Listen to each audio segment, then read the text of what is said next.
we're going to bring you the expert advice from a variety of authors, consultants, and thought leaders who will provide the tools you need to maximize your own personal and professional margin.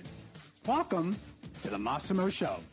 Beth, I know you as this ultra successful commercial real estate investor, developer, broker, leader, teacher, coach, and so much more. But why don't you share with our audience a little about, in a really 30 seconds, who is Beth Azor? So Beth Azor is a single mom of 2 teenage boys. I could really just stop there, as you can imagine. I own 6 shopping centers in South Florida. I've been having that company for about 15 years. In my spare time, I travel around the country teaching retail leasing agents how to fill vacancies in shopping centers.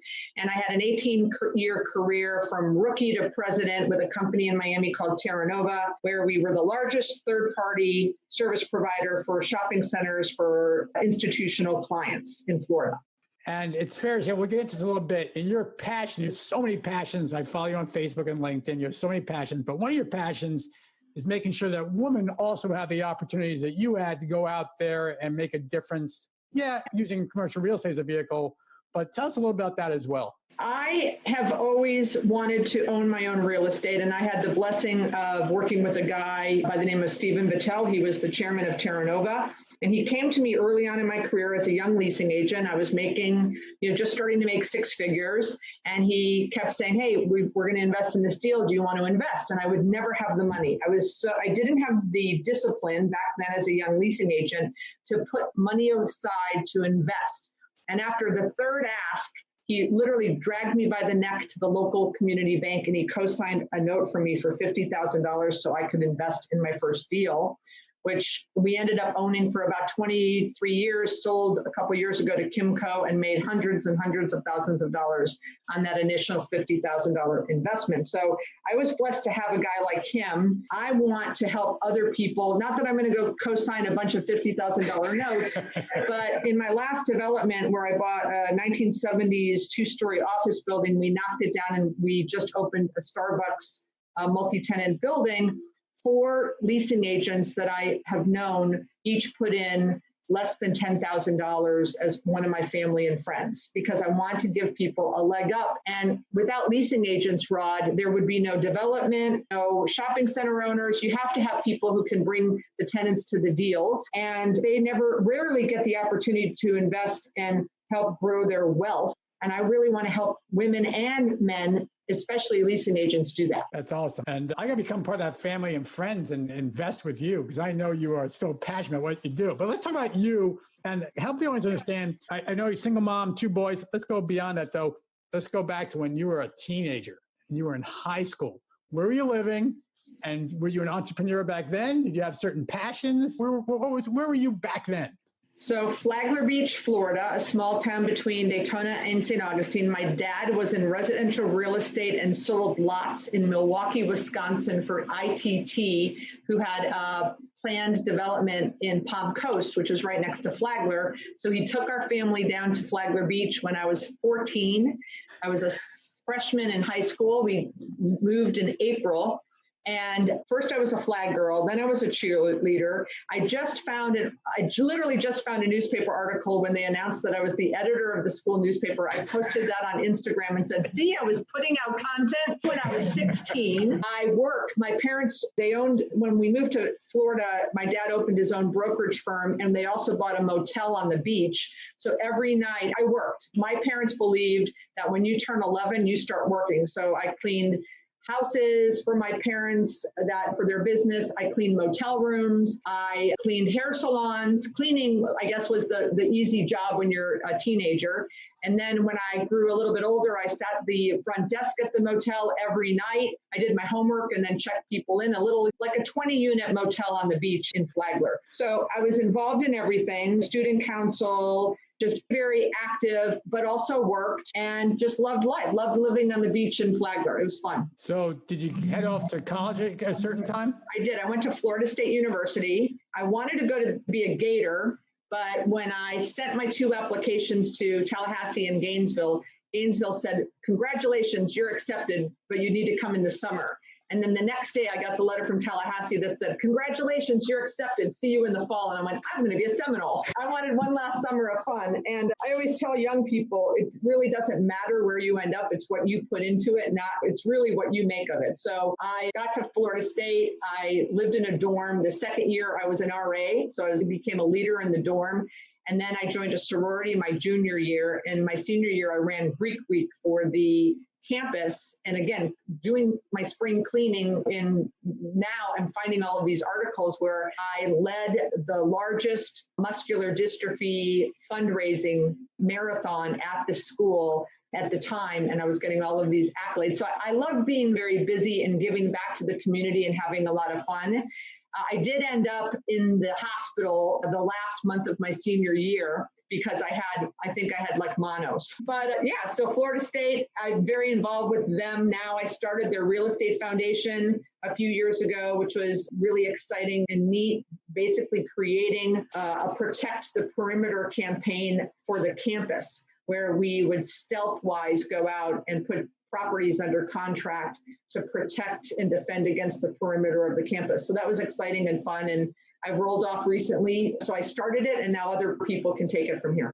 Oh, absolutely awesome. What total energy on your end. So when did the real estate bug hit you as far as a career? And tell me, take that initial stages of where you were. So my parents used to get the calls in the middle of the night for the air conditioners in the condos that they were renting. And I used to say to them, I would never do what you do. Property management and real estate, yuck. My goal in life with my English literature degree and communications minor was to run the Olympics one day. I loved the logistics of planning events. So my first job out of school was for my sorority. I traveled the country. I was a chapter consultant and I visited campuses for 9 months and was involved in A to Z, recruiting, financials, suicide awareness, just everything was great. A great job, lived on the road for a year, didn't really make any money. And then when I came back to Florida, my boyfriend at the time lived in Miami. So I said, let me look in jobs in Miami.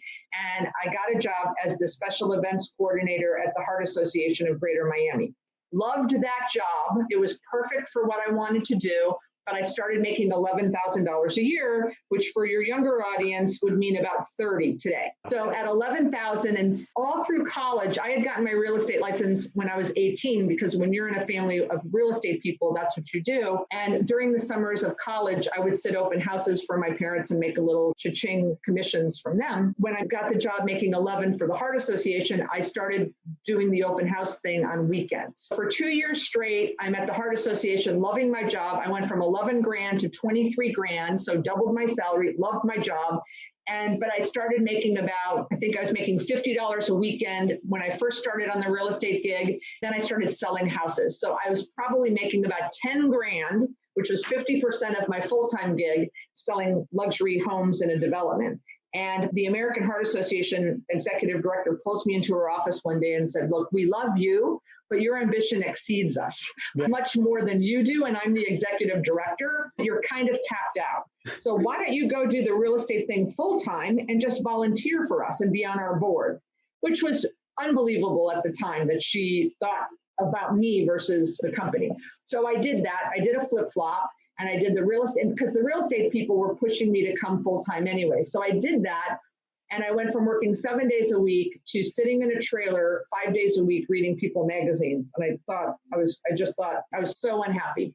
And then I met a woman who was helping us on Mother's Day weekend, who was a leasing agent for a shopping center developer, and said, you need to get into commercial real estate. I said, gross, that's selling land. That's more boring than this. There's this new thing, and it's called leasing. And you help people open bagel shops in grocery anchored shopping centers, and you become part of their life because you help them achieve the American dream.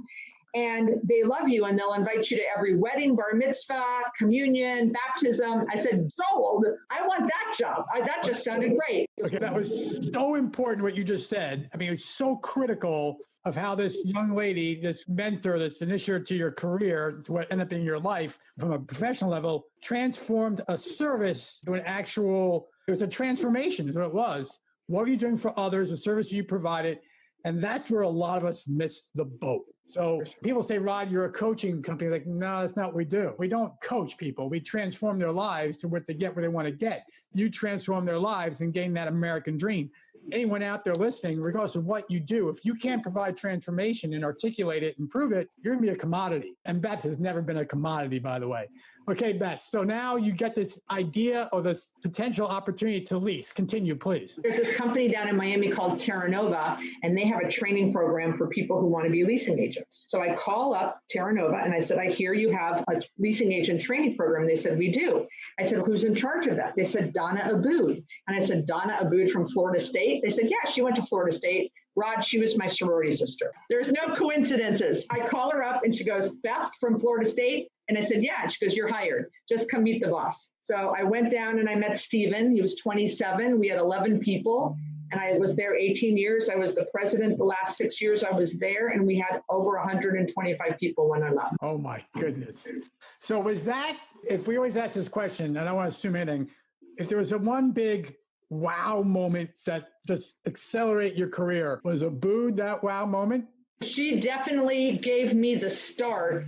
I wouldn't be sitting where I am today without Steven. Right. So Steven there was no glass ceiling. So anything I wanted to try, he said, go for it. There was no obstacle. He said, what do you need from me for you to get there? I remember one day I said, you remember the RTC days. The listeners probably don't, but it was when all the savings and loan banks went under. We had overnight 15 shopping centers I was leasing, but they were all DREC, like D and F level. I had one center it was completely empty. It was about 40,000 square feet. And there's one tenant called the Thirsty Camel, and it was a bar. Those are the types of centers. Like I learned a lot because I had to lease the DREC, but I remember going into his office one day saying, I want to lease a public center. And he goes, great, go get one. I go, well, how do I do that? And he said, okay, here's some of my ideas. And every time I want to sell a shopping center, he goes, great, go for it. So he just, if I wanted to try it, he was all in and he would help me in any way. And I'm here today because of him.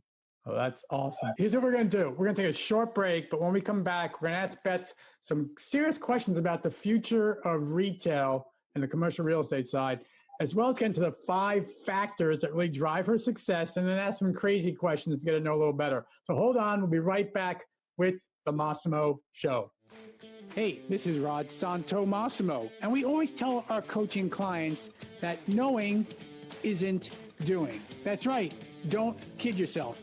In fact, in my new book, Don't Kid Yourself, Knowing Isn't Doing, Build the Business and Life You Desire, I lay out many of our Massimo methods that we share with our clients to help them transform their lives. My new book, Knowing Isn't Doing, is going through a soft launch that will happen in March of 2020, and then a big national launch in September 2020.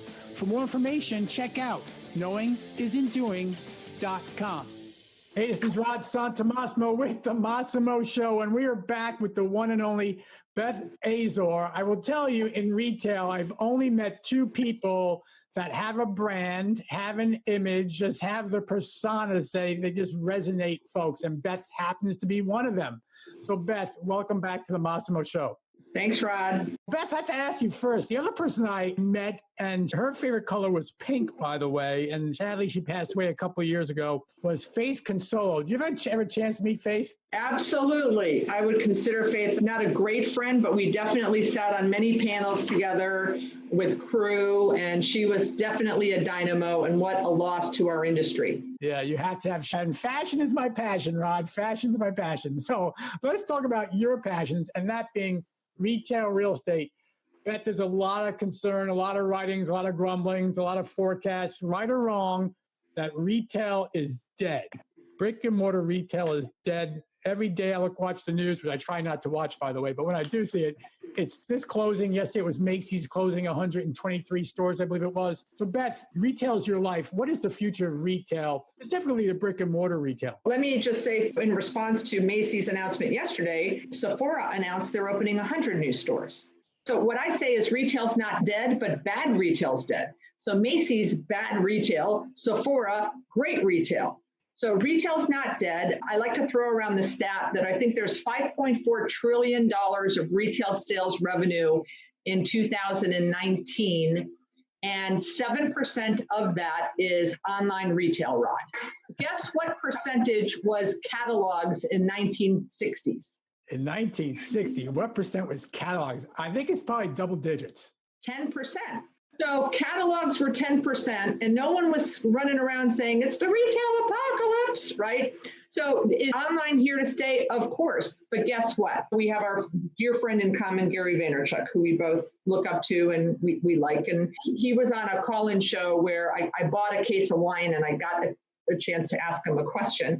And I said, Gary, all these DTC brands, direct to consumer, Bonobos, Warby Parker, Wayfair, all that, are they going to be opening more stores? And he said 100%. And I think you and I both know, we believe that Gary is a good predictor of trends. Yep. He says that when they go out and start raising Series C money, they're raising 30, 40, 50, 60, $80 million.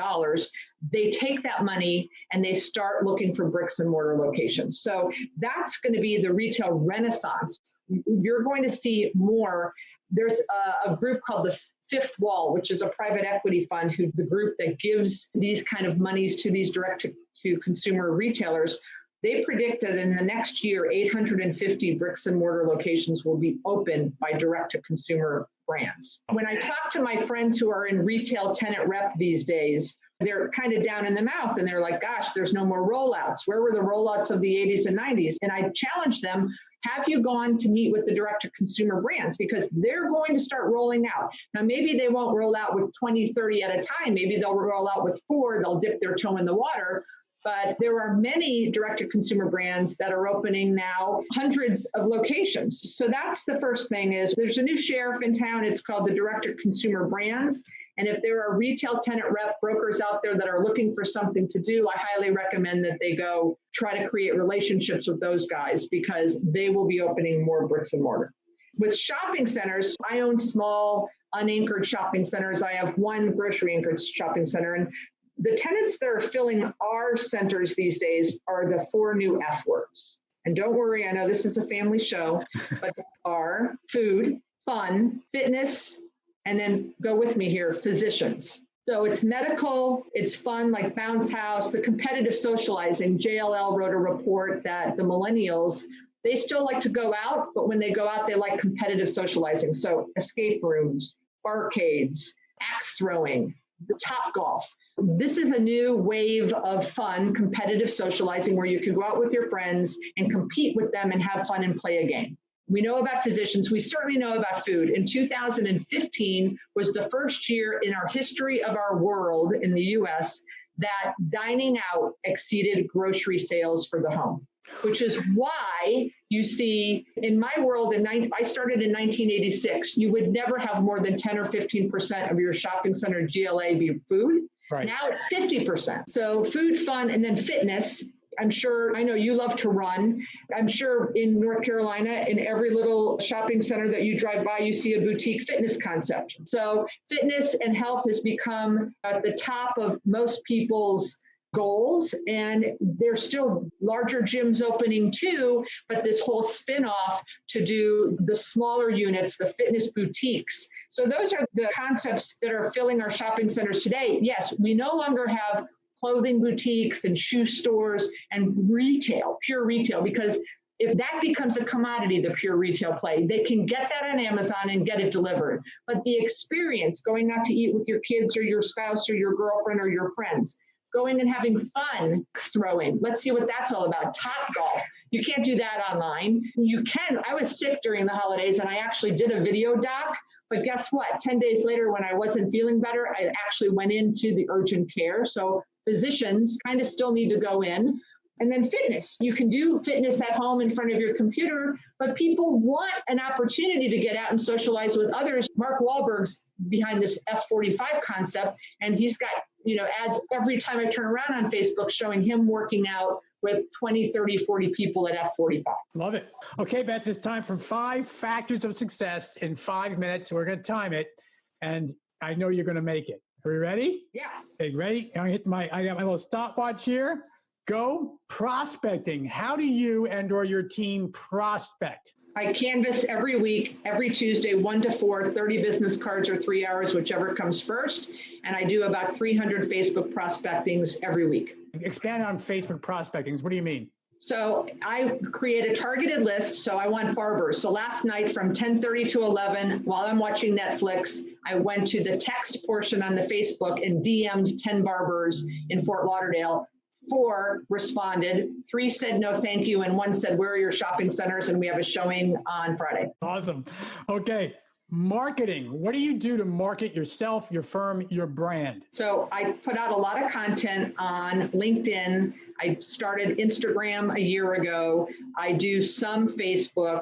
I do run print ads in shopping centers today because the executives of the big companies who might want to hire me to come teach their leasing team, they're still reading those magazines. They're not on social. So it's very important for me to say, okay, what am I marketing? Who's my client and where can I reach them? And so it's different. So when I want to reach the leasing agents, they're on Instagram or on LinkedIn. If I want to reach the principals, they're still flipping through those magazines on airplanes. Awesome. Knowing what your target audience is and defining a message for them, that is fantastic. Okay. Your people, your team, how many are on your team? Is it virtual? Is it full-time? Is it integrated? Tell me about the team. Josie's been with me 15 years. She's my executive assistant / director of operations. I would not be able to do one thing without her. So I pay her a lot of money. I love her. Kara is my leasing agent. She started as an intern 2 years ago, and now she's full-time. Frederick is my property manager. He started last December. He was part-time for 6 months. Now he's full-time. And Marie is a part-time bookkeeper. All of them are live and in person that come into my office. So who markets for you? Me, and me. Really? No marketing. Sometimes I will hire certain agencies, like try to do some Facebook advertising, but all my content, I do have a social media woman who is part-time. She does about 10 hours a week, Pam. She does not come into the office, but she is local in South Florida. So she does postings for me. So she'll take, if we do a video at an event, she'll cut it up and do some editing and clipping and then posting it in different places. So I do have Pam as well. Fantastic. How about platforms, technology that you rely on? For our properties, we have Rent Manager, and for our CRM, we have Pipedrive. I am not a member of CoStar or LinkedIn. For what we do, we don't need it. Okay. Mac or PC? PC. And last but not least, take us to the day of Beth Azor, single mother, 2 kids, amazing career. What time you get up? Take us to the day. What time you go to bed? 5:30, get up, try to do 45 minutes of the miracle morning. I make breakfast for my 16-year-old. Usually it's scrambled eggs, yogurt, fresh fruit. Wake him up at 6:30. I have coffee. I walk the dog. I get my 3 newspapers that I like to read every day. We leave the house at 7. He usually drives at this point because he just got his temp permit license. So he'll drive. I'll drop him off at the bus because he goes to a college prep school 40 minutes from our house because he plays on their golf team. I go 3 days a week. I leave the bus and go to my personal trainer where I work out with an hour. The mornings I don't have him, I go back to the house. After training, I rush home, shower, and usually either go to showings, meetings, or go to the office. The mornings I don't have the gym, I go home and I do Facebook prospecting before I jump in the shower and get to the office or go to the showings. I try to do business between the hours of, let's say, 10 and 4. I usually try to have 3 networking lunches a week or showings or something to move the business ahead. I probably am on 3 podcasts a week. I have 13 vacancies currently, so I have a goal that I'm going to lease 10 spaces in 90 days, and you can't lease space if you don't show space. So we're on a big goal to show about 5 spaces a week. So I want to have at least 1 showing every week that I'm going to. I pick Mario up at 4:30 from the bus, and then I go home and it's Mario and mom time. And Alex is 19. He is a rapper with 30 million downloads, blonde hair, blue-eyed rapper, and he also works at the Lego store at Sawgrass Mills Mall, and he is the #1 salesperson in the Southeast. So I usually, sometimes we'll go out to eat, sometimes I'll cook. I probably go out to eat or order in 4 nights a week, and then I cook maybe 2 or 3. And then last night I threw the football in the backyard with my son, Mario. Some nights we'll go to movies. Some nights we'll watch Netflix. At 11 o'clock, usually lights are out after I put the top 3 important things I want to get done the next day in my Outlook calendar on my phone. And then lights out. Absolutely Incredible. Wow. What a full day, a scheduled day, a structured week. And that's why you can get done as much as you get done. Beth, if you were to share with the audience, if there was, give me two things to finish this off that you said, Rod, the basis for my success, if I had two pillars, it'd be these two. What two would they be? The basic of my success is work ethic. I've outworked everyone in every position I've ever been in. I believe it's the only thing you can control. You can't control a client. You can't control the economy. You can't control tenants. You can control your work ethic. So every time Kara gets upset that she loses a deal, I always go back to where's your pipeline? And your pipeline comes from your work ethic. So just, last night from 10:30 to 11, I Facebooked 10 barbers. So I don't think she was doing that at 10:30 to 11. So work ethic, that has been a key. And then market information. It shocks me how lack of knowledge has stopped people in getting the best prices, the best rents. One of my biggest successes, a topic for another podcast, when I bought a strip club and made it into a strip center, bigger, smarter companies, I won because I was able to pay, I offered 3.4 and everyone else was at 3.1. This is for 2 acres. The reason I knew I could pay 3.4 is because I knew that AT&T had paid on a renewal across the street for 5,000 square feet, $50 a square foot.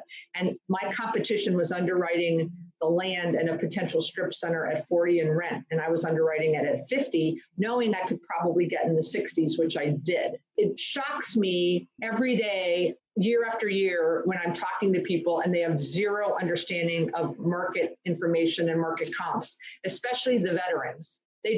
They rest on their laurels, and I don't do that. We update our market studies twice a year for every shopping center. And every time I do that, I learn something new. So market information and work ethic. Incredible. And yes, congratulations, because you have proven that you are head and heels above your competition and you dominate your landscape. So congratulations. Beth, it's our honor and privilege to have you as part of the Massimo Show. I know we've spoken more virtually than directly, but I'm so pumped that we had a chance to correspond and engage today. Folks, it's the one and only Beth Azor. And Beth, before we let you leave though, tell us about your books and tell us about your courses. How do people get in contact with you? So LinkedIn or bethazor.com are the two easiest ways. Beth@azoradvisoryservices.com. Email. I'm very responsive on email. I have 2 books. One's called Don't Say No for the Prospect. And basically it's a bunch of stories on how I said no for the prospect and shouldn't have, and learned my lessons. And they're funny. And if you're in leasing, you'll get a kick out of them. That book came out at the end of last year. And then the book that came out a month ago is called The Retail Leasing Playbook. That's the A to Z on how to be a retail leasing agent. And they're both available on Amazon. I'm excited for your book coming out soon, Knowing Isn't Doing. I can't wait, Rod. When am I getting my copy? If you read your email this morning, it's actually in the mail right now. I'm excited. And then I do have workshops for companies that if they have retail leasing teams, they can hire me to come train their leasing agents. And what we do is we have a classroom for 3 or 4 hours, and then we literally hit the ground running. We go out and canvas. I take them by the hand, Rod, and we go into stores. And that's transformational, because as much as people say they prospect or canvas, they don't. And I show them how easy it is, and it changes their life because it's fun. And that's how you get deals. You got to talk to people. So they can reach me. Like I said, bethazor.com is the website. Perfect. Beth, thank you so much for your time today and your sharing. And folks, I always say this, Beth just said it. She shared you a lot of information, and now you know it, but it doesn't matter. You got to do it. Until next time, this is Rod Santomassimo with The Massimo Show. I want to thank you for listening to this version of The Massimo Show. And please, please go out and share this with your friends, your colleagues. Heck, share it with your dog. Just share it. And more importantly, just give me some feedback, good, bad, or indifferent. We all grow from understanding what our audience wants to hear. So until next time, this is Rod Santomassimo with The Massimo Show. Hi, this is Rod Santomassimo, president and founder of the Massimo Group. And did you know that for over the past 11 plus years, we've worked with thousands of independent contractors, solopreneurs, and small business owners just like you in repositioning their and/or their team's efforts so they can build the personal, professional practice they've always dreamed of. We provide coaching programs for all levels of experience, earnings, and yes, success. So if you're finally ready to get off that transaction treadmill and tracing deals that are growing nowhere and start building the personal, professional business and life consisting of greater wealth and more time, well, check us out at Massimo.coach. That's Massimo.coach.